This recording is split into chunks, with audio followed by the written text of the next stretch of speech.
That's good.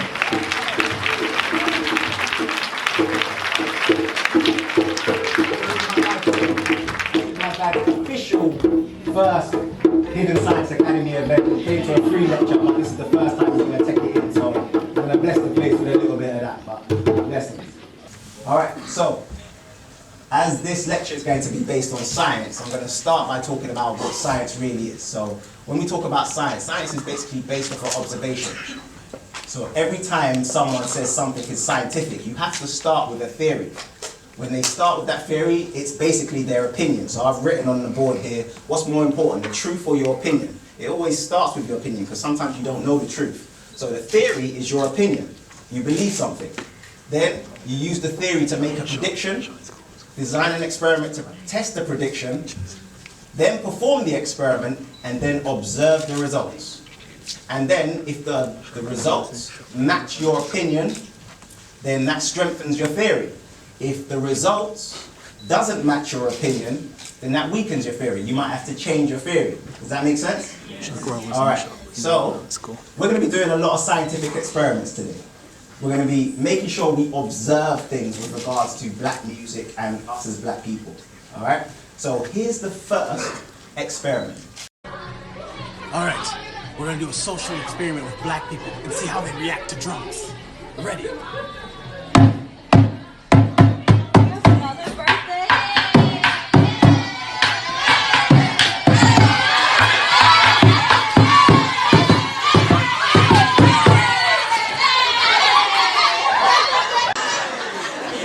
Something about us with drums, especially the children as well. When the children hear drums, it's just like...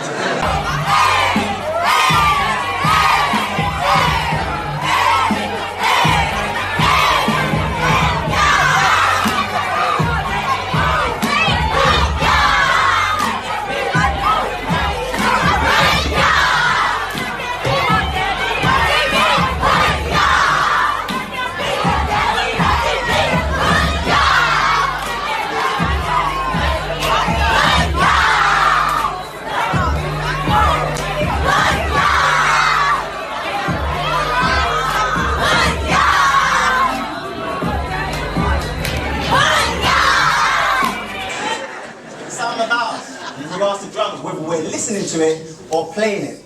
There's just something about drums that just takes us over.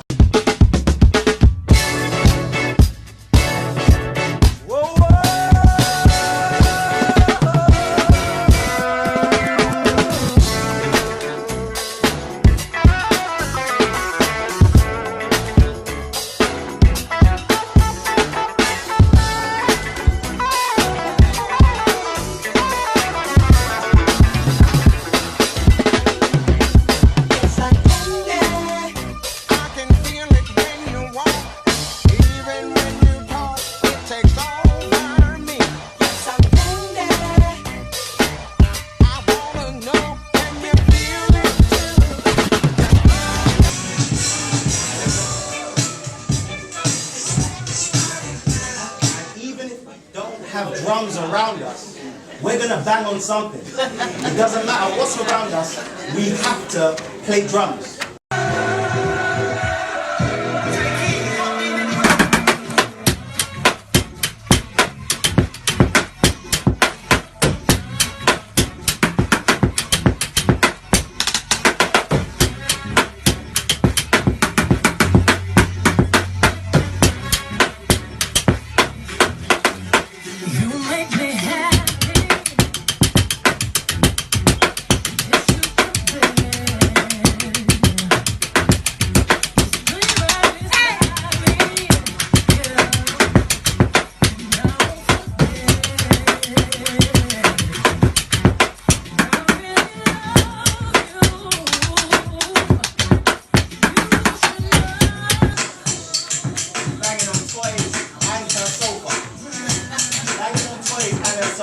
Alright, now as this presentation,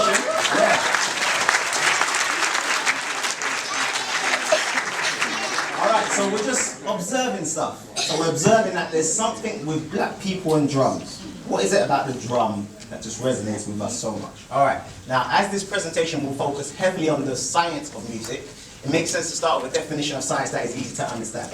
So here's my personal definition of science. Science is logic backed up by evidence. In other words, science is nothing but common sense and then you back it up with proof. So for example, if I was to say to you, what's 2 plus 2, I'm hoping that your common sense will say 4. There you go. Now, to make it a scientific fact, all you need is proof. So if I said, you said 4, can you prove it? Then what you could do is just put 2 fingers on one hand, 2 fingers on the other, and then count them out loud. Yeah? And hopefully you get to 4. Now then, to make it even more scientific, we go around the room. I got 4, what did you get? Over there with the red top. What about you at the back in the blue? What did you get? And if everyone got 4, then 2 plus 2 equals 4. Now if someone was to say, I didn't get 4, I got 5, that's great, because science is logic backed up by evidence. So I'd just say, prove it. Put 2 fingers on one hand, 2 fingers on the other, now count them out loud. Let me see you get to 5. That's all it is. Science is logic backed up by evidence. Now, through my observations, I've found that science is very simple. So why is it that everyone's confused when it comes to science, especially our science, the science of black people? Now, the reason why I like to keep everything very simple, because a wise man once said, if you can't explain it simply, you don't understand it well enough.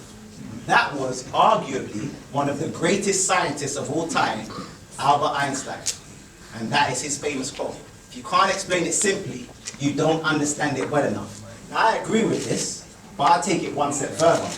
I'd say, if you can't explain it simply, you don't understand it well enough, or you do, you just don't want me to understand it.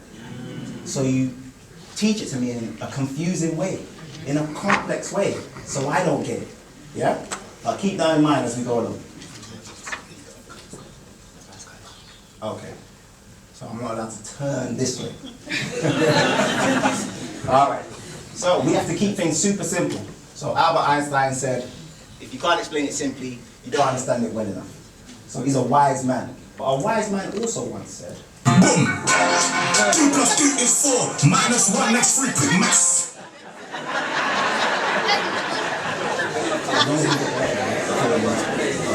So quick maths, that's all we're going to be dealing with today. Now, just out of curiosity, who's never been to a Hidden Science Academy event before? Show of hands. Oh my gosh. For those people who have never been to a Hidden Science Academy event before, I've got one thing to say to you. You're gonna learn today. You're gonna learn today. I'm gonna learn today. So what are you gonna learn today? This is what we're gonna go through. You're gonna learn about vibrational frequencies, sound and electromagnetism, the vibrational signature of the universe, the importance of melanin in hearing, so melanin in your ear, how music affects water, high vibrational foods, plus much more, no typos. All right, now, many people find science very confusing. So, through my observations, I've found that anything that you find confusing will lead to some form of conflict. That can be conflict internally or externally. So if you're confused about something, you might have conflict internally. That could be emotional conflict, mental conflict, psychological conflict. Either way, that's going to lead to pain. If you're confused about something externally, you're confused about your friend, why your friend didn't call you back, or this person talking to that person behind your back, that's going to lead to conflict externally. You and your friend are going to be in conflict. So confusion always leads to conflict, conflict always leads to pain. So what we want to do, anytime I'm teaching science, we want to have total clarity, because clarity leads to harmony, and harmony leads to peace. So when it comes to having total clarity on this subject, first we need to define it. So we're going to be talking about black music. So what is music? So instead of me giving you a lecture and telling you what music is, let me ask a couple people. The first person I'm going to ask is Akala. Music is food, music is prayer, music is love, music is, to me, like after like food, clothing and shelter, music is in that league of importance. Humans can't survive without music. You know, as long as I can remember, I grew up in a household that was incredibly musical, where aunties, uncles, bring in the big speakers, play music enough loud. Music is a guide on this little journey, man. All right, second person I'm going to ask is Google. So anytime we think about asking questions, why don't we just ask Google and see what Google says? And I like asking Google because Google will come up with definitions and you can even find etymologies as well. Does anyone know the difference between a definition and an etymology? The definition is just simply someone's opinion on that word, how they've defined it. Etymology is the origin of the word. Where did it originate from? Yeah? So I like to find the definition and etymology of words. So let's look at the definition and etymology of music. First one, definition. Music, vocal or instrumental sounds, or both, combined in such a way as to produce beauty of form, harmony, and expression of emotion. Now, here's where I want you to start taking notes. Anyone that's been to a Hidden Science Academy event before, you know you have to take notes. Can someone write down that music is a combination of instruments or sounds to produce beauty of form? So music equals beauty of form. Just keep that in mind, beauty of form. All right, moving on. Let's look at form then. So if music is beauty of form, let's define form. Form, the visible shape or configuration of something. So if you're listening to something, if you're listening to music, it could be shaping you. Form. Is that where the word information comes from? So what's going in is shaping you, yeah? So just keep that in mind, form. And then this is the etymology. So I'm showing you exactly where I'm getting my evidence from. Because I don't want you to believe a word I say, by the way, yeah? One thing I want you to believe throughout the whole lecture is don't believe a word I say. Do your own research. So anytime I show you something and you're like, oh, that's not true, I want you to pick up your phone. They call these smartphones, isn't it? So pick up your smartphone and make your phone smart. Make it tell you something. Find out something, yeah? So this is the etymology of music. And it says, a pleasing succession of sounds or combinations of sounds. The science of music, it talks about rhythmic, melodic, and harmonic order. What else does it go into? The art of music, poetry's in there as well, and muses. I know Lady Adele's going to touch on muses as well, so just keep that in mind. Pleasing succession of sounds or combination of sounds. So music doesn't have to actually be you playing instruments. It could just be a pleasing succession of sounds. So for example, black people, everything we do is music then, because everything we do is rhythmic.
Yeah? This is music. This is music. Rhythmic, pleasing succession of sounds. Now, when I was doing my research for this event, I was looking on YouTube and I found some TED Talks. And a guy by the name of Victor Wooten, he said that music is a language. I found that interesting. So I watched this TED Talk. I'm just going to show you the first 2 minutes of this TED Talk. Thank you. Well, thank you very much. And it's true, I was born into a band. And very literally, I mean that literally. When I was born, my 4 older brothers who were already playing music, they knew that they needed a bass player to round out the family band. And so I was born into that role. And as I'm older, I'm looking back on it now that I'm kind of called a teacher. When I look back on that and how I was taught, I realized that I wasn't really taught which is why I say that music is a language. Because if you think about your first language, for me and probably most of us here, it might be English, so I'm just going to go with English. If you think about how you learned it, you realize you weren't taught it. People just spoke to you. But the coolest thing, this is where it gets interesting, is you were allowed to speak back. Now, if I take the music example, in most cases, our beginners are not allowed to play with the better people. You're stuck in the beginning class. You have to remain there a few years until you elevate until the intermediate and then advanced. And after you graduate the advanced class, you still have to go out and pay a lot of dues. But with language, to use a musical term, even as a baby, you're jamming with professionals all the time, to the point that you don't even know you're a beginner. No one says, I can't talk to you until you got to go over there. When you're older, then I can speak to you. That doesn't happen. No one tells you what you have to say. You're not made to sit in a corner and practice. You're never even corrected when you're wrong. Think about it. When you're 2, 3 years old and you say a word wrong over and over, no one corrects you. If you say it wrong enough times, instead of correcting you, your parents learn your way. And they start saying it wrong too. The coolest part of that is you remain free. The coolest part of that is that you remain free. Now, do you agree? True or false? Yeah? When you're learning to speak English, they're not correcting you. You're not in the beginner's class. Like he said, you're jamming with the professionals. Yeah? And black people, we do this all the time. Who saw this clip? Okay. They need to work on that, right? Yes, okay. Did you understand it though? No. Okay. All right. Huh? Oh, no, not this one. This is the grand finale of this. Yeah, that's the last one. That's what I was wondering. I don't know what they're gonna do next season because they did some stuff this time. Exactly what I was thinking. Oh yeah. Right, don't bring that again. You know what I'm saying? Don't do the same stuff. You know what I'm saying? Yeah, I was thinking that, yeah. Yeah. Like go somewhere else with that, but don't bring it here. You know what I'm saying? Yeah.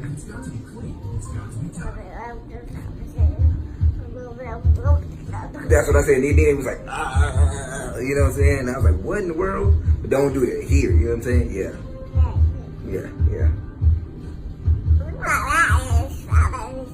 Really? I thought the same thing. We think a lot alike, huh? Oh, that's crazy. Right. Alright, now was the baby communicating with his dad? Yes. Without words, so that was music.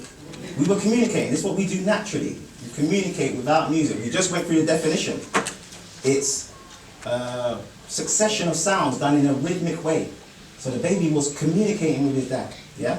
Now what I found, again doing my own observation, because that's what science is based off of observation, I found that, especially when it comes to black people, when we communicate with each other, it's very misunderstood. So for example, this video went viral, and look how, you know that words are very important, yeah? Look how the media decided to word this story. Babbling baby has conversation with dad in heartwarming video. Not only that, they go on to say this dad doesn't let a little gibberish get in the way of having a normal conversation with his son. Babbling and gibberish. He wasn't babbling, he was communicating with his dad. Yeah? But they say he was babbling and talking gibberish. Now I've observed this over the years. It's like a couple of years ago when Rihanna came out with that tune Work and had all of you lot in the club dancing like this.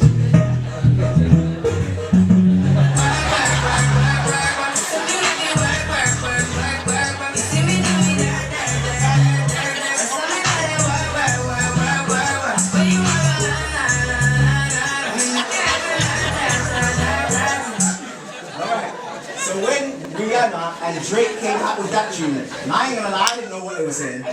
But they were communicating, yeah? They were communicating. Now, people who are not part of the culture thought they were talking gibberish. Look at this. It's saddening that if people like Drake or Rihanna put out incoherent gibberish, pretty sure it will sell. Wait, work. And this person says, Rihanna literally speaking gibberish in her new song. Let's go on. I wonder how much Rihanna got paid to mumble gibberish in work. And then this is my favorite one. Not a fan of Rihanna's new single, Gibberish, featuring Drake. Yeah? So when you don't understand us, we're talking gibberish. We're not actually communicating, we're talking gibberish or we're babbling. Yeah? And that's very interesting because if you go back into the African languages, a lot of the stuff doesn't sound like English, but we're actually communicating. Like this.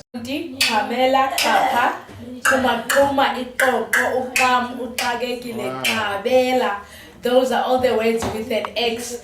In English you say, the frog is jumping in the rain. In Xhosa we say, the frog, is jumping in the rain. So when you jump, we say we are kuma in Xhosa. And the GQ, a doctor is ugqirha, a lawyer is igqwetha.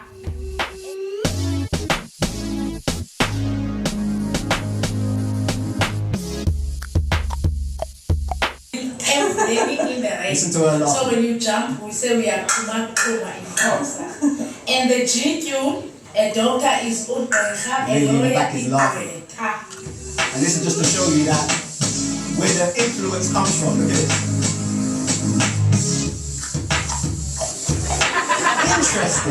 Interesting. I find it interesting that when they don't understand how we communicate, we're talking gibberish, and we're babbling, yeah? But this is how we communicate. We communicate through music, through sounds, through beats. We don't even have to communicate, we just have to hit each other. Do you know what I'm saying? We heard the lady laughing in the background, but how do black people laugh?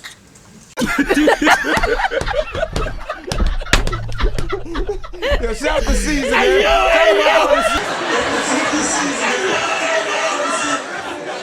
have to make a beat even when we're laughing. We have to hit something. You don't believe me?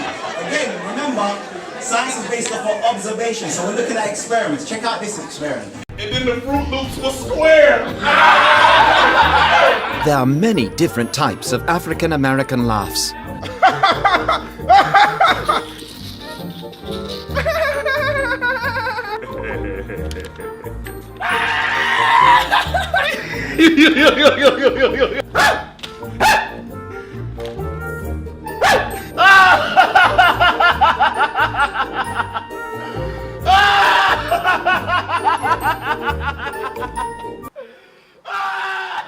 And the buttermilk biscuits was burnt. Hell no! To begin the study of laughing while black, we must first start where it comes from.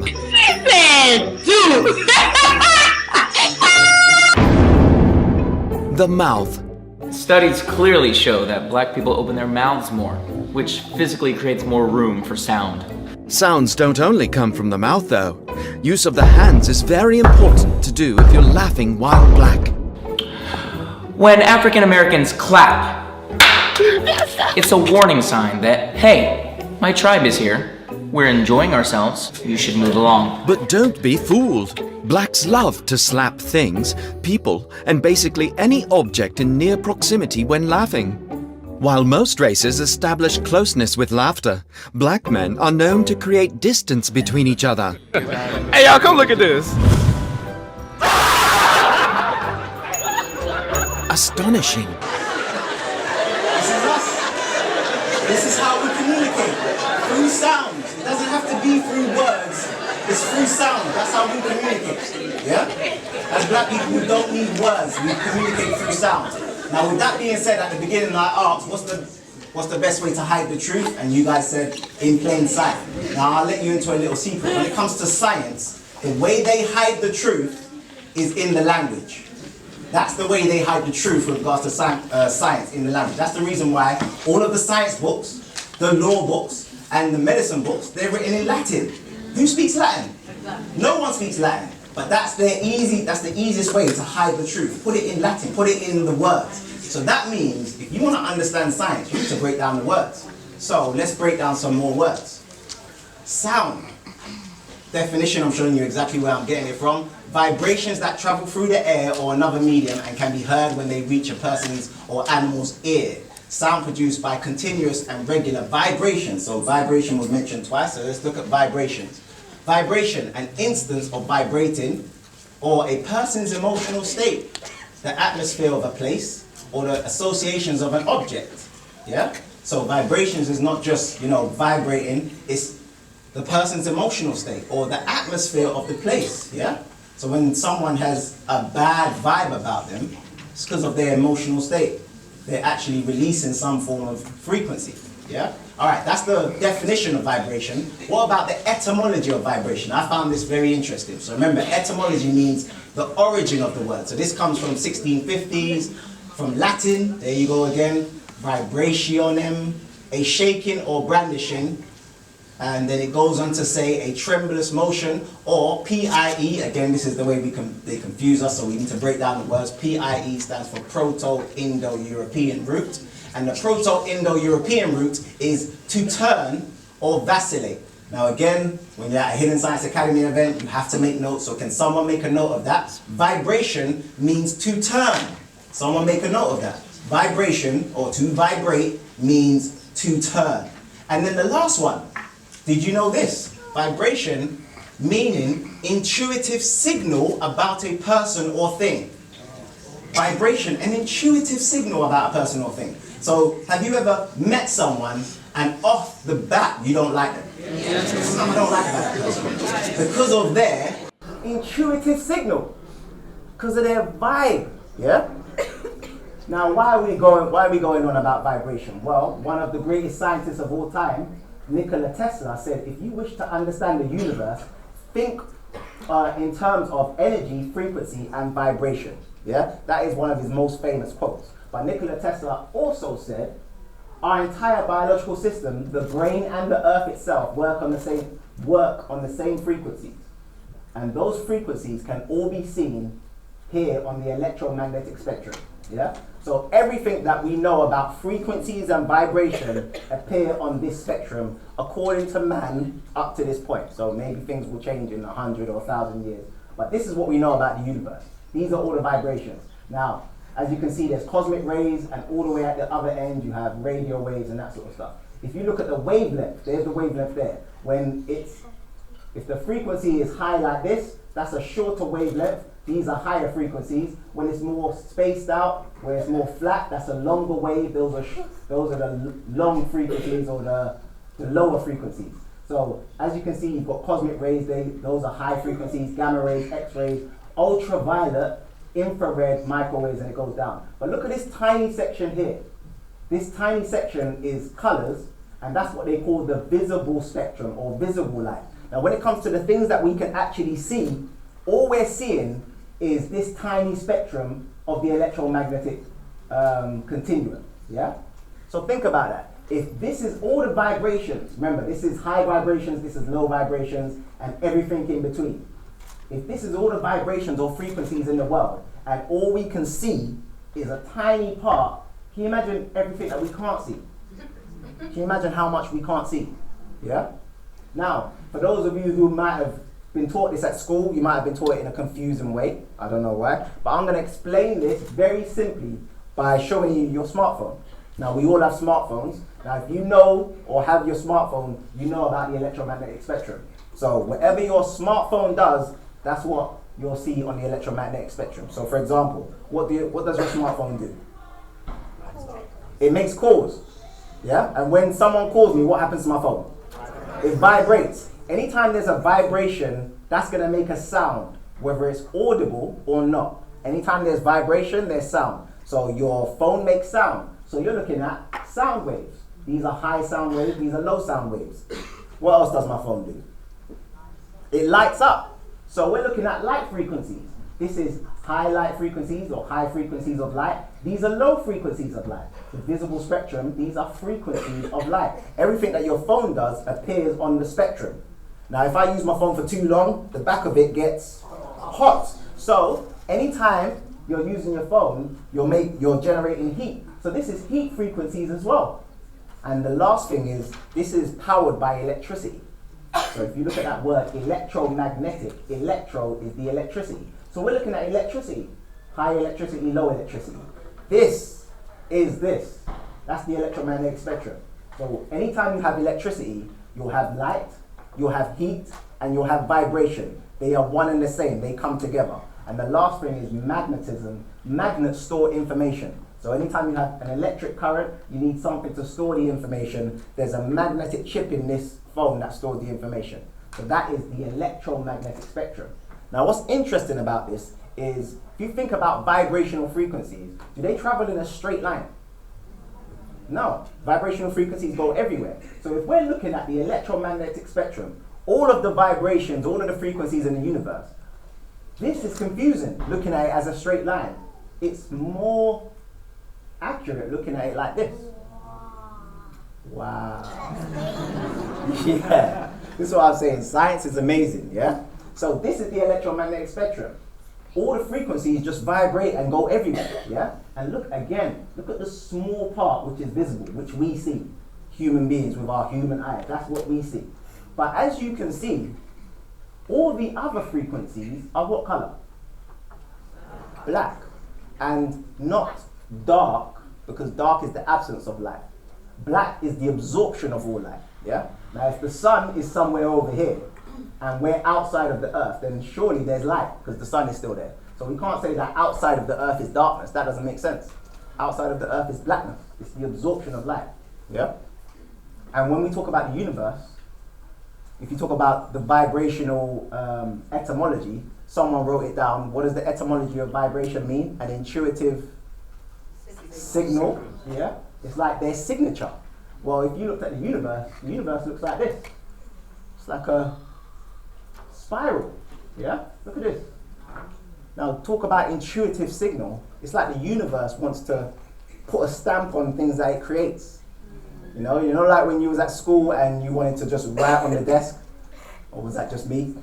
So Leon was here, yeah. So when someone else sits down there, they're like, oh yeah, Leon was here. That was me. Yeah, that was my tag.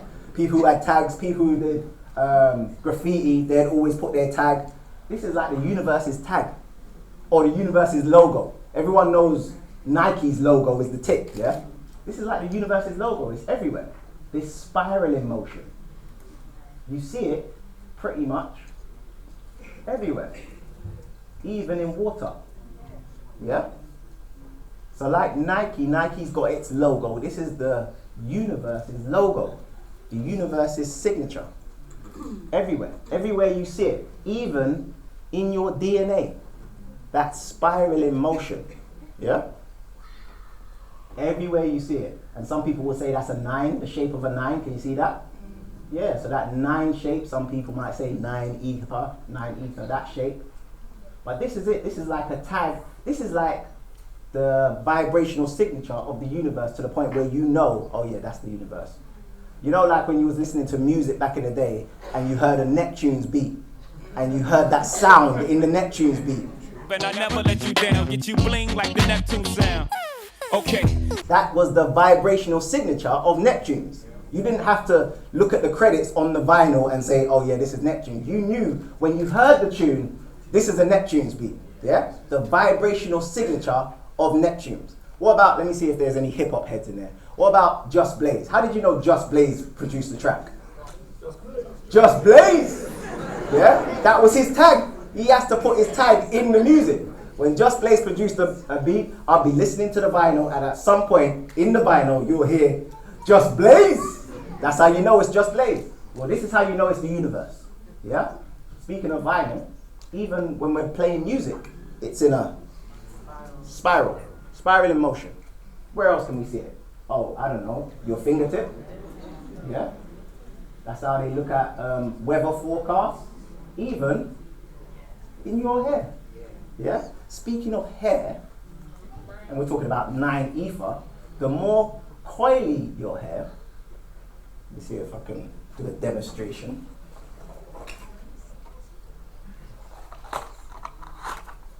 You know, the more coily your hair, the more it's in alignment with the universe. This is the 9 ethos. Yeah? And again, science is simple, but we're being taught to, you know, straighten it out. So we're being taught to bring it out even though the universe is telling you, no, that's my signature. Yeah? If you was to say to the universe, sign here, they'd go, that's the universe's signature. Yeah? When it comes to it, it's kind of similar to the Ankh, for those of you who know about ancient Kemet. Yeah? And that 9 is very important. It resembles life. 9 months. Yeah?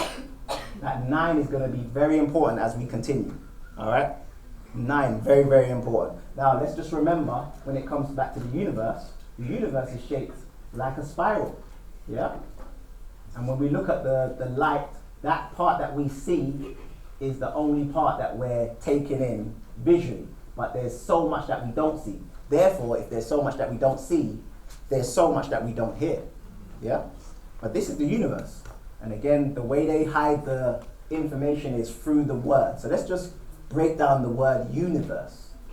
Now, I went to the etymology of the word universe, and if you can do this on your phone, again, it comes from Latin. Uni comes from unus, which means one. And then versus, or vertere, means... What's the definition of vibrate? To turn. You mean to turn like a steering wheel. To turn like a spiral. So one vibration is what it's saying. The universe is one vibration, one turn, one spin. Yeah? So it comes from Latin, one turn, one vibration. And just remember, if we're looking at this as the universe, there's so much in the universe that we're not seeing. Very important. But when it comes to that spiraling motion, that's when they say to us that we're spiritual beings. Yeah? Think about the word spiritual. What's in the word? The spiral. Yeah? Spiritual. What about if I'm breathing? If I'm breathing in and out, what do they call that? Say it again, say it loud.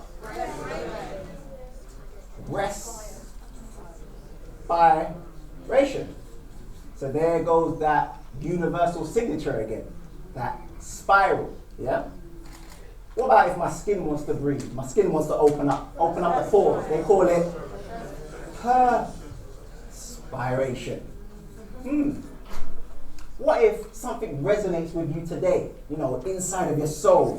You feel some form of inspiration. And there's some young people in here, you know, they might want to grow up and have hopes and dreams. Aspirations. The universe saying, hey, that's me, you know. It's a universal signature, making itself known everywhere. Yeah? Now, like I say, don't believe a word I say, do your own research. I said that this is black light, it's not darkness, it's black light. And that means that infrared and ultraviolet, they're black light, yeah? And if you go on Google and type in what is black light, it will tell you black light is ultraviolet or infrared radiation. In other words, invisible to the eye. In other words, either side of the visible spectrum is black light. Now I find that interesting because they tell us that ultraviolet radiation is harmful. You know, it's bad. That black light is bad. Interesting. They don't teach us that in school, do they? That ultraviolet radiation is actually black light. They just call it ultraviolet radiation. I find that interesting. What else don't they teach us at school? Well, they also don't teach us about melanin, which is also black, by the way. I don't know if there's a coincidence there. But they don't teach us about melanin. So I'm going to teach you a little bit about melanin. Now, instead of me standing up here and telling you all about melanin, how melanin's great, and how my melanin's on fleek, and my melanin's popping, I'm not going to do that. Because that wouldn't be scientific now, would it? Because science is logic backed up by evidence. So I'm going to show you 3 scientists that have done all the research. Well, a lot of research when it comes to melanin. They've either written books or they've published scientific papers or scientific studies in journals. So, instead of me telling you, look at these 3 scientists. The first scientist, this is where you can start writing your notes and doing your own research. The first scientist, his name is Dr. Carl Maret. That's Karlmaret. Dr. Carl Maret. He has a YouTube video where he talks about melanin for 15 minutes. Yes, he's talking about melanin for 15 minutes. I stress to you to watch that video. Now I'm going to show you just a clip of it, just a small clip of it in a sec. But what does he say about melanin? He says melanin has a broad absorption spectrum. So if you look at that electromagnetic spectrum, he's saying melanin can pretty much absorb all of that radiation. Absorbs thousands of times more electromagnetic radiation than chlorophyll, which is interesting. In school, they teach us about chlorophyll. That's the green pigment in leaves that absorbs sunlight. And he's saying that melanin can do 10 times, 100 times, 1,000 times more than that. So why don't they teach us about melanin instead of, well, not instead of, as well as chlorophyll? Exists in many tissues beside the skin. So it's not just skin, yeah? It's present in the developing fetus. He goes one step further. He says if it's not present, or it's not present enough, that's when you lose the baby. That's how important melanin is to life. Thought to be a master molecule for steering biological processes in the body, and health effects are still being researched. So he's talking about melanin. Now remember, they tell us that ultraviolet radiation is damaging for us. They started to say that to us as well, as black people, it's damaging us and that sort of stuff. But I want you to listen to this clip. It's a very short clip, but listen to what he says right at the end of the clip. I don't know if you'll be able to catch it, but listen keenly to what he says right at the end of this clip. Melanin's role is, in fact, even being rethought in medicine that, you know, is it really something that just absorbs sunlight, or does melanin have a role in the immune system in the body? And is it really more of an antimicrobial kind of defense against bacteria? Because melanin is found throughout all the animal and vegetable kingdom. And melanin is the very thing that you have in your hair and in your skin that gives you the color. Whether you're more red, whether you're more brown, whether you're tanned, whether you're not, is because the melanin produced by your skin in the parts of the cell called melanocytes, or the pigment of your skin. And some people who have a condition called vitiligo, where their skin looks blotchy and they have white patches, they don't make this pigment. When you're exposed to ultraviolet radiation, you make more of it. When you're exposed to ultraviolet radiation, you make more of it. When you're exposed to ultraviolet radiation, you make more of it. I don't know if you caught what he said at the end of it. Did you catch that? No. You didn't catch it? All right. He said, when you're exposed to ultraviolet radiation, you make more of it. So in other words, that black light tops up your black skin. So who's then teaching us to put on sunscreen? Why are you going to put on sunscreen to block the thing that's going to top up your melanin? Science is simple, yeah? And remember, Albert Einstein said, if you can't explain it simply, you don't understand it well enough. And I say, you don't understand it well enough, all you do, you just don't want me to understand it, yeah? All right, next scientist, the structure and function of skin. So this scientist, you can see his name there, William Montagna, and his colleague Paul F. Carricker. What do they say about melanin? They say it's a powerful antioxidant and anti-aging chemical. Any evidence of that? Yeah. Okay. Protects the skin from damaging ultraviolet radiation. Remember, science is based off of observation. It is a DNA repairer and photoreceptor. It can absorb photons, which is light, and convert them into electrons, which is electricity. It is induced by solar exposure and is dependent on the amino acid tyrosine. So solar exposure, that's sunlight, yeah? And is dependent on the amino acid tyrosine. It is the primary determinant of hair and skin color in all humans. However, there are two types of hair and skin in melanin. Those two types are eumelanin, which come in black and brown, or pheomelanin, which comes in red and yellow. So there are different types of melanin. That means that every single human being has melanin. Every single human being has melanin. It's just you've either got more eumelanin or pheomelanin. How would you know? Look in the mirror. If you're more black and brown, you've got more eumelanin. If you've got red hair, blonde hair, or you're lighter shade, then you've got more pheomelanin. Yeah? Again, why don't they teach us this in school? So that's eumelanin and pheomelanin. Now, when it comes to the black and brown thing, that's the eumelanin. Now, what's interesting, remember, don't believe a word I say. We've all got smartphones, make your phone smart. Eumelanin, the prefix U means good. It actually means good, normal, or true. Don't believe a word I say, make your phone smart. Yeah?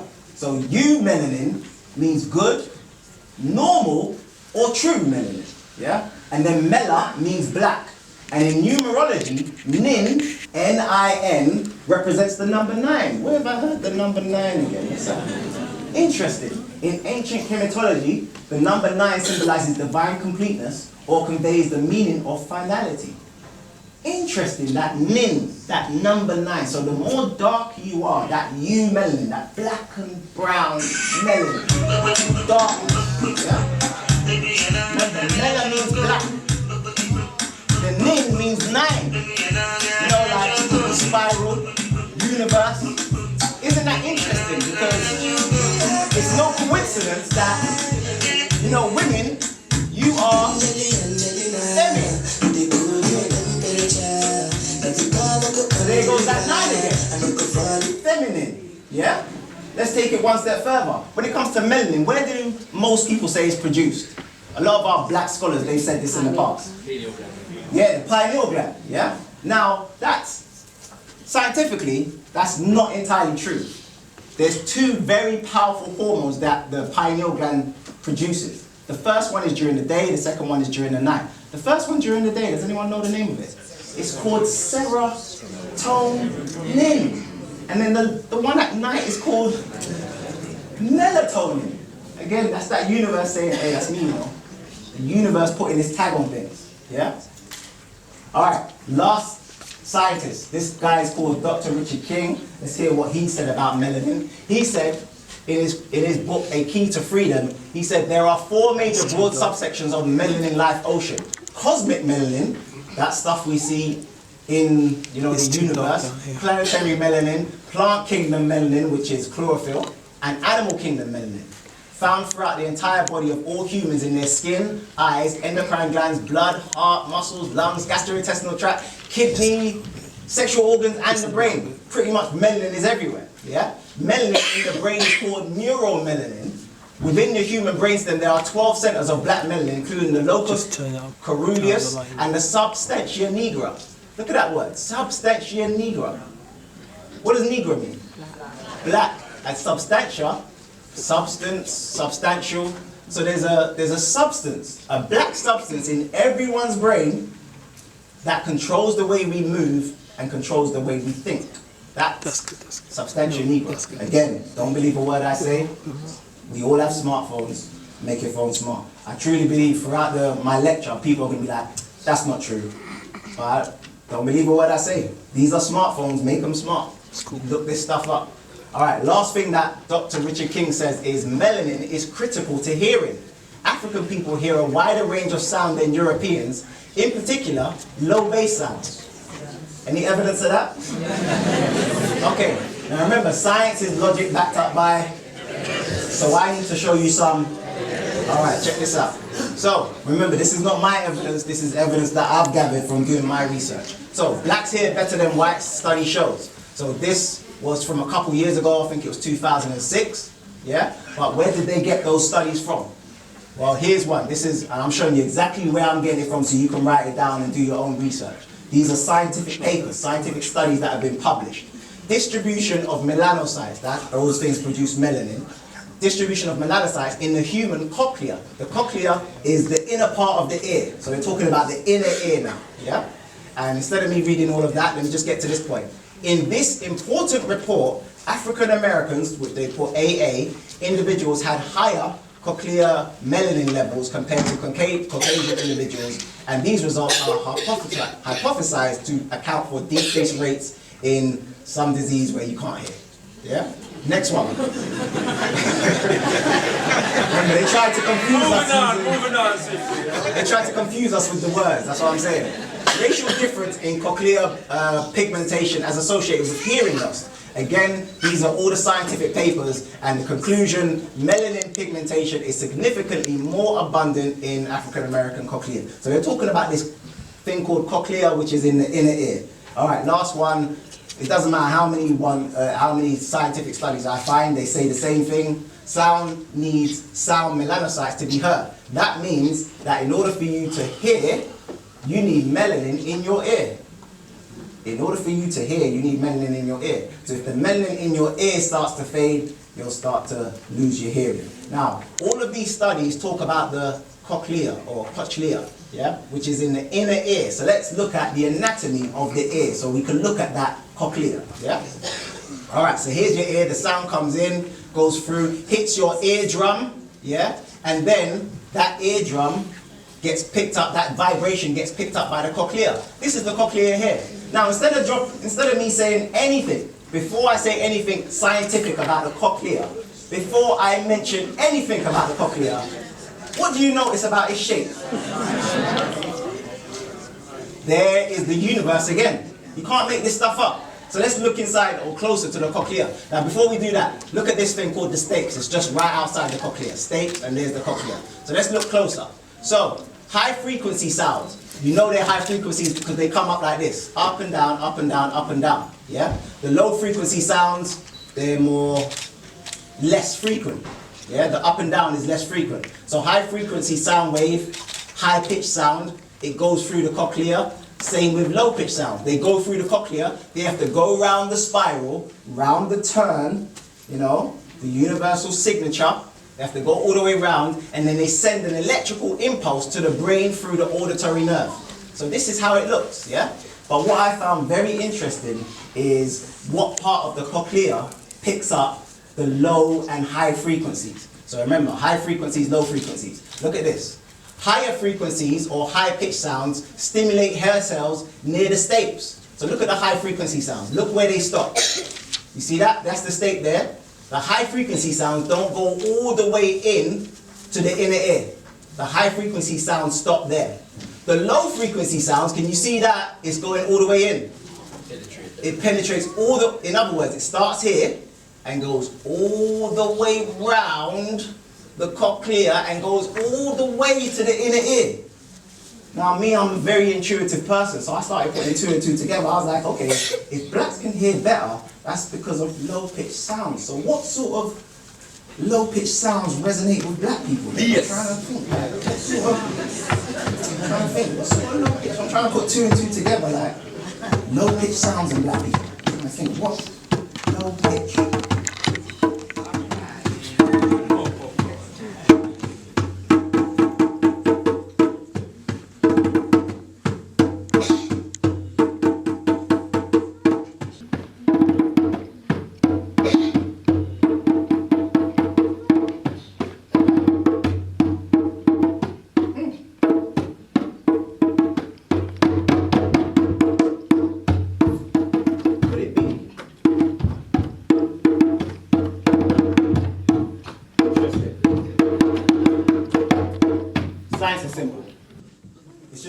Taught it in a confusing way.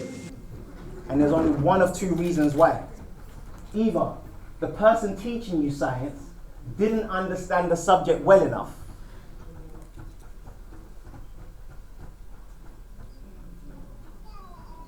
or they did, they just didn't want you to understand it. I'm gonna let you put 2 and 2 together on that one. All right, so we know now that it's the drum, the low-pitched sound of the drums that resonates with black people.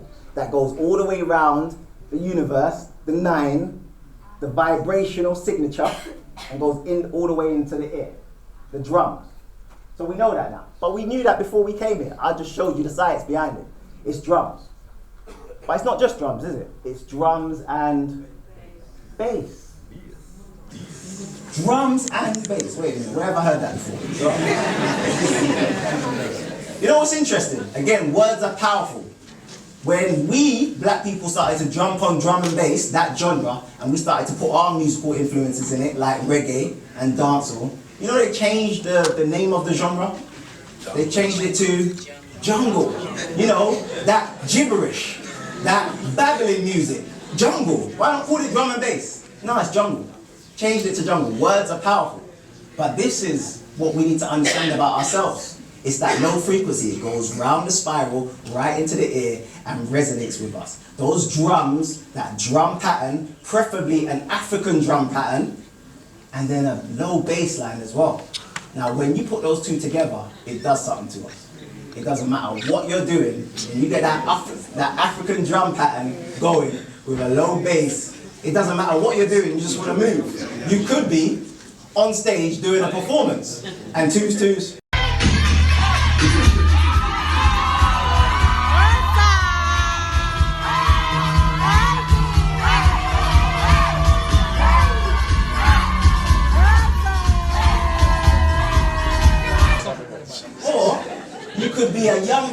just out on the street with your friends, when you hear that African drum and that low bass, twos, twos.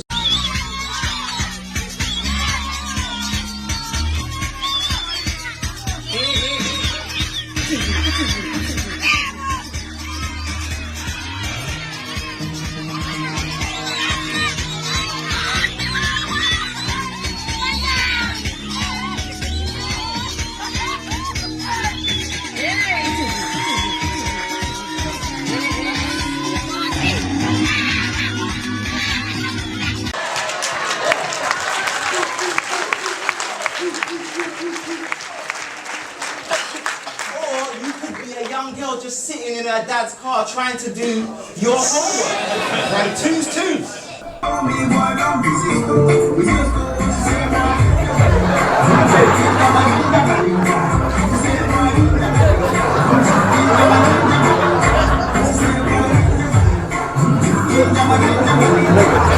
This is the one I was talking about.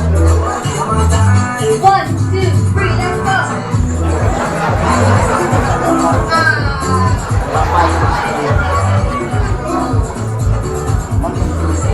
No one could play the balconies. So the poet was the poet.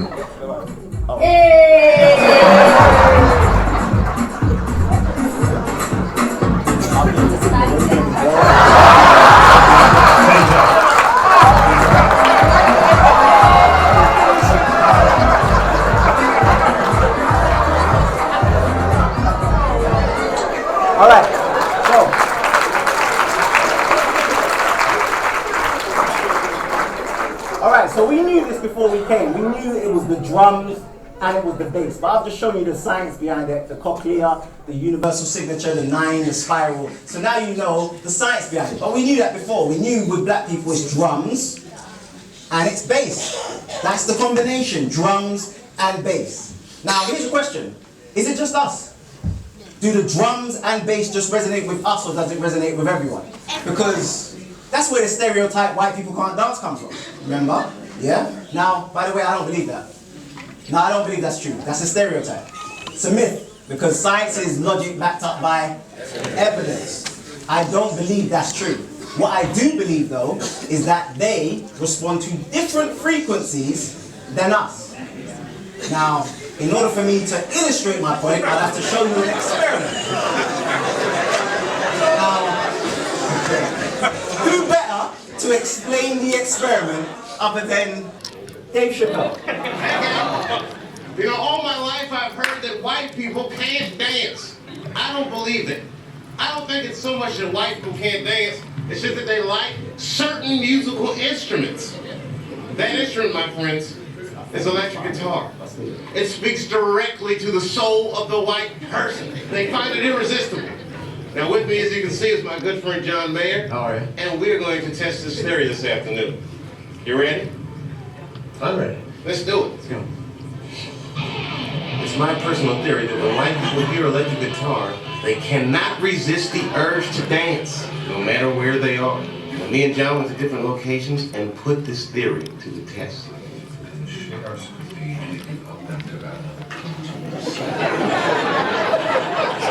Okay, folks, here we are in a corporate boardroom. You can see people behind us working in the bullpens, and right now a meeting is in progress.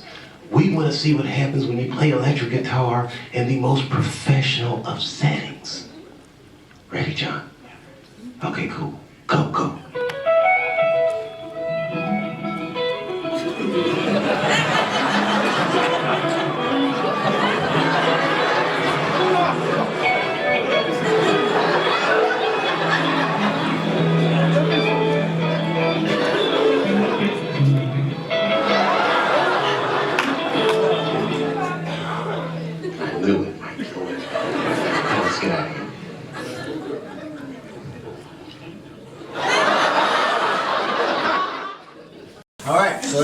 Science is based off of observation, so Dave Chappelle done his experiment and just observed the results. But remember, with us, it's drums and it's bass. Drums and bass. It's always been like that, it always will be. But now you know the science behind it. Low frequency. That low frequency goes all the way around the cochlea. The more melanin you have in your ear, the more of the low frequencies you're going to pick up. Drums and bass. Yeah, so just to recap, it's drums and it's bass. Now what if someone did an experiment and combined the two? In other words, what if someone just took a drum, like an 808 drum, and made it into a bass line, like distorted it, literally combining the drum and the bass. If a scientific genius did that, what would that sound like?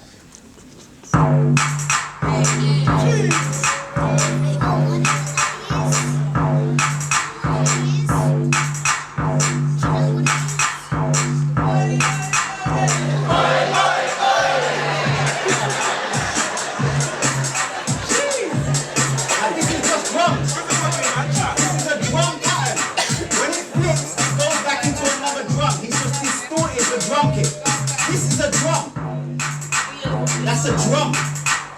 So you're hearing a drum. There's no bass line in this tune. This is a drum. He's just took an 808 drum kit and distorted it and made it sound like a bass line. Now we go into the drum pattern. So the people that made this, they didn't even realize it. They were doing scientific experiments. They didn't even realize it. He literally thought drums and bass. Let me drop the bass and just work with the drums and see what happens. That was like a scientific experiment. And trust me, whoever grew up on garage like I did, you done know it was done something to us. Change the game. Listen, I'm in North London right now, so I've got a big up Heartless crew for pioneering this tune. But when they played this tune in the raves, Oh, that's Gallimarsh, mighty. Oh, that's Gallimarsh, mighty. Oh, that's Gallimarsh, Puccini. Oh, that's Gallimarsh, Pushibi. Oh, that's Gallimarsh, Monkey. Oh, that's Gallimarsh, Simsick. Oh, that's Keating. Lyrical hustler, trying up things out there. It's a matter of no trivia. Oh, gosh. No, I'm hell in the media. I'm around many times in the reason. It's always hard to see. It sounds so cold, it's frozen. I'm gonna wanna get too open. Now, so everyone, keep moving, keep moving. All up on the mic talking, it's a matter of rolling. Yeah, I'm going back to the rhythm. Yeah, I'm going back to the rhythm. I've never seen guys shock out as much as they used to do to this tune. Absolutely shock out. Those people at the back, they were just jumping up and down. That tune did something to us. Again, I'd say after this tune, the vibrational frequency of music changed because everyone started to copy this. But the vibration frequency, because he done something that was very original. He knew, I don't think he done this I don't think he done this intentionally, but it was, intuitively, yeah? He did this subconsciously. He thought it's drums and bass that resonate with black people, drums and bass. What if I just don't use the bass and just make a tune with just drums? Because again, that dong, that's a drum. He just distorted it to make it sound like a bass. So he just said, all right, it's drums and bass. Let me just make a tune with no bass and see what happens, yeah? Now it's interesting because the frequency did change. Some would say for the better because the most popular UK music right now is grime and drill. Some might even say for the worse for whatever reasons, yeah? So, but there's no doubt that this tune and tunes after it changed the vibrational frequency of music, especially the popular music that the children listen to, yeah? And made it into the grime and the drill of what we hear today. Now speaking of grime, do you know that weren't its original name? Remember we talked about words are powerful? Because who did they say originated grime? Wiley, yeah? But if you remember when everyone was asking Wiley, what do you call this sound? He made a tune called, what do you call it? In that tune he doesn't say grime. He says, what do you call it, garage? What do you call it, two-step? What do you call it, urban? He doesn't say grime. But again, someone out of the culture thought they could label the culture. No, call it grime. And then we started to run with it. The same way that person said, call it jungle. The same way that person said, call it gibberish. Call it ballad. It's the same sort of thing. It's a misunderstanding of what we're trying to do. Yeah? Speaking of Wiley, he is a scientific genius as well. Again, I don't think he done this intentionally. But unintentionally, he must have been thinking to himself, okay, so when it comes to black people, drums and bass, now those guys made a tune with no bass, with no drums.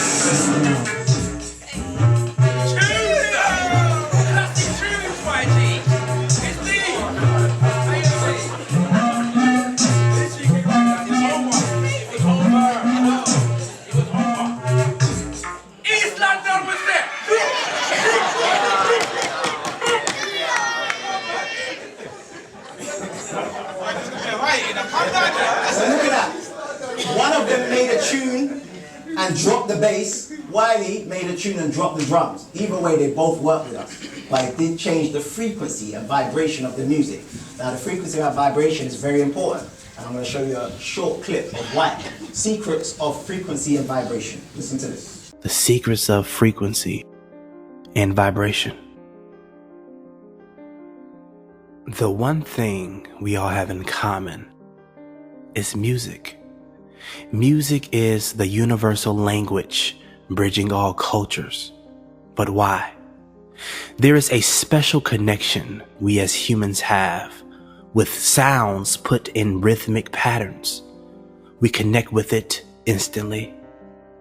Turn on any fast-paced song around a 2-year-old and they can't help but to dance to the beat. We instinctively understand the vibrational connection of all things through sound. But few people actually know the power that frequencies of sound possess. It can be used as a weapon, or it can be used as a component for healing. In ancient times, geometric patterns and structures were created using certain frequencies of sound. This is known as cymatics. Cymatics is the study of wave phenomena and vibration through sound. It's a method that demonstrates the vibratory nature of reality through frequency and vibration. Studies have shown that frequencies can be used in negative or positive ways. It has been proven that some frequencies can help tune the brain for better focusing while learning. And some low frequencies have been known to cause major discomfort and have an unhealthy effect on the human body. There are 2 special frequencies that have a tremendous effect on the human mind and body. Those frequencies are 432 Hz and 528 Hz. 528 Hz is known as the miracle tone and often associated with DNA repair. It resonates with the human body and nature and is one of the original solfeggio scales. 528, very important frequencies. Yeah? So when it comes to frequencies of music, they changed it from 432 to 440. All right? Here's another one. The 432 Hz frequency is known as Vertus A and is a sound that is mathematically tuned and the most consistent to nature. Music based in Vertus A has a beneficial healing effect on the human body because it's a tone mathematically fundamental to nature's ability to repair itself. Both 432 Hz and 528 Hz are notes of the same celestial music and are proven to create healing vibrations for the mind, body, and spirit. All the great composers from Bach, Chopin, Mozart, all used 432 Hz as the frequencies to create their masterpieces. The original standard for symphonies and classical compositions was in 432 Hz, but that has since been changed to 440 Hz, a frequency that is not in resonance with the human body. 440 Hz is a unnatural tone that is not found anywhere in nature. When certain authorities found out about the effects certain frequencies have on the body and mind, they began to use it for their own benefit, but to the detriment of others. They would notice how music affected the atmosphere and attitudes of those listening. Here's a history lesson. In Nazi Germany, the propaganda minister Joseph Goebbels changed the original scale from 432 Hz to 440 Hz. They found that 440 hertz stifles creativity and dulls the emotions, keeping the masses under a certain amount of control. Thus, 440 hertz was adopted by the Rockefeller Foundation and set as the official scale for music. A lot of this information has been hidden and suppressed from the public for obvious reasons. If people understood the dynamics of frequency and sound, they will be able to unlock different doorways within them, releasing fear and negative blockages. One of the things that has been kept from us is the power of our emotions. Our emotions have a physical impact on the world around us. We literally attract things in our life based on our feelings and strength of emotions. Isn't that interesting? Yeah? So they changed the natural rhythm of the universe, which is 432, which adds up to 9. Can't make this stuff up. There's that spiral again. Yeah? 432, and they changed it to 440. And it's been that way since the 1950s. So all the music that they've been making since then is slowly, gradually, just changing how we think and feel. Yeah? Sorry? Speeding it up, exactly. Changing the vibrational frequency of the music. And he talks about emotions at the end. So what we need to understand with our emotions carry that spiral energy as well, that 9 ether, that spiral. So when people say they feel down, it's because they're spiraling downward.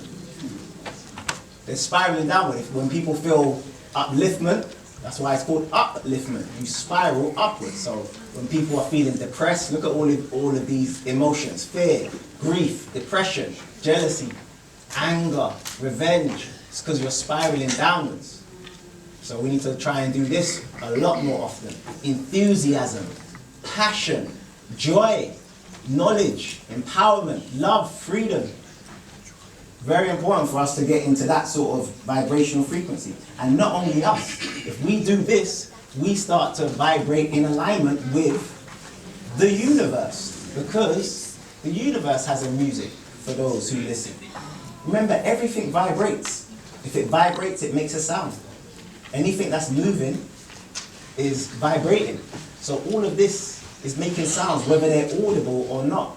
And when it comes to nature, the vibrational frequency of nature is 432. And like he said in the clip there, when it comes to actual, if we're talking about chlorophyll and green plants, they vibrate a bit higher. They vibrate at 528. So the love frequency, that's how chlorophyll vibrates. That's why it's always good if you've got any health issues to start drinking green vegetable juice, because it's the chlorophyll in the green vegetable juices that is going to increase your vibrational frequencies, because it's vibrating at 528, a bit higher than the nature of 432. Yeah? So the earth has music for those who listen. So there's a very big difference. Now we talked about shape and form. Now, what was the definition of music that I asked you to remember? Someone wrote it down. Beauty of form. Look at the difference to the vibration of music when you're playing 432 as opposed to 440. So this is water under a microscope, like a very small water crystal under a microscope. Look at the beauty of form. Yeah? That's what they said music is, right? Beauty of form. I know Lady Adele's going to talk about cymatics a bit later, but look at that. Beauty of form. That's when we're vibrating at 432 in alignment with the universe. But look at that. That looks like chaos. In other words, this is harmony or order. This is disorder or chaos. That's 440. That's how all the music is getting created right now. 440. And for those of you who think that's not a big difference, 432 hertz and 440 hertz, well, let's remind ourselves of what we used to do when we used to tune into radio back in the day. What were your favorite FM dials? Anyone name some favorite FM dials? 96.9, Choice FM, yeah? Now, if you got to 96.8, could you hear Choice FM? No. What about 96.7? It doesn't matter if it's close, you might just hear, you know, things coming through, but you have to be right on the dial for it to come through.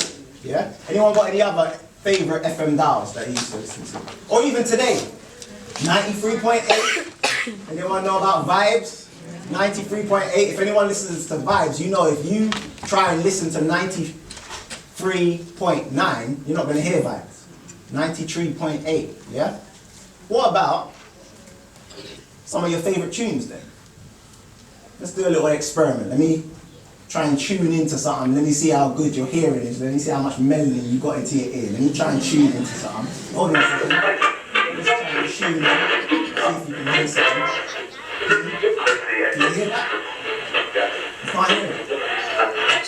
You need more melanin in your ear. There's a low frequency there. I don't know if you can hear it. It's coming in. I don't know if you can hear it. Can you hear that? It's coming in. Wait. It's coming up. Don't worry. It's coming. Can you hear that? That low frequency, that low bass. You know this one? You know it, yeah? Okay.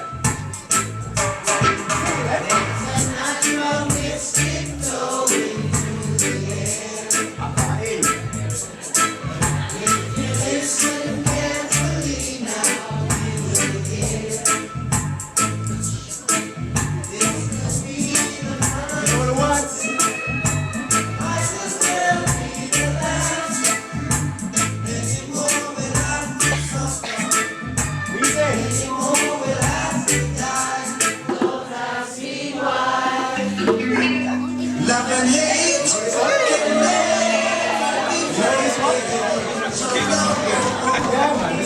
This is nice vibrational frequencies we're going down.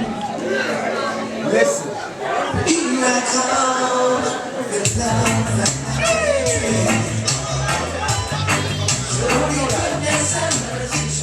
Alright, you know this one? Only real bad man know this one. Alright,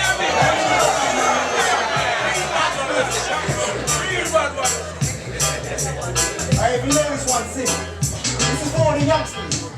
You see some only vanity and no love for humanity shall fade away.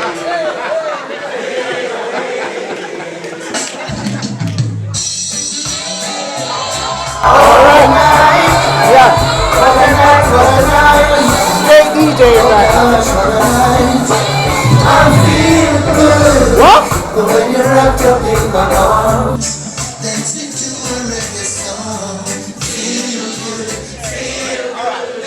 Vibrational frequency. Let's change the genre. Let me see if you know about tune. Hold on a second. Let me try to find something. Let's go back to the UK. Going back to the UK.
Does anyone know the king of brick soul though? Does anyone know this one? 1, 2. How you doing? They got me down to sing this tune so you can sing different frequency. 1, 2, 3. Woo! Yeah, girl.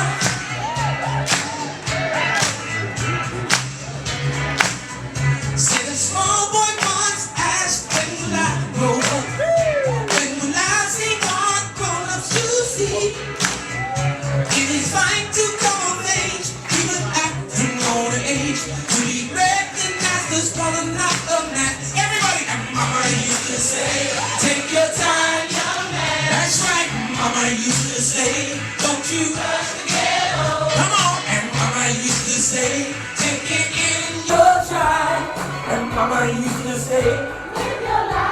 right. As the years went rushing by, he would cut down on his age. He would tell his girls how it used to be. How his mommy passed away, but these lines she would say. At the time he couldn't understand. And Mama used to say, take your time, young man. And Mama used to say, don't you rush to get home. And Mama used to say, take it in your stride. And Mama used to say, live your life. I like that. You're the young, so enjoy. Don't hold on back. Do all you want to do. Now is the time for you to strive. For you to get better in what you are doing. Oh, all right, give me some hand. Hey, come on. All right. Hey, hey. Said a small boy once asked, when will I grow up? When will I see one grown up to see? In his fight to come of age, he would act to know the age. To be recognized as one another match. And Mama used to say, take your time, young man. And Mama used to say, don't you rush to get old. And Mama used to say, take it in your stride. And Mama used to say, live your life. And again. Live your life. And again. Live your life. All right, keep it going. And Mama used to say, take your time, young man.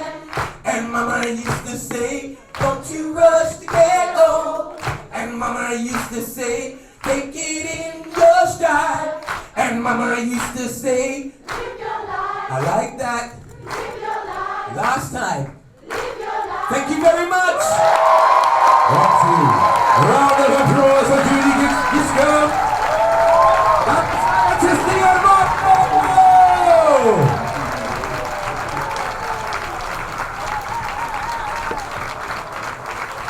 Yes, indeed, kings and queens.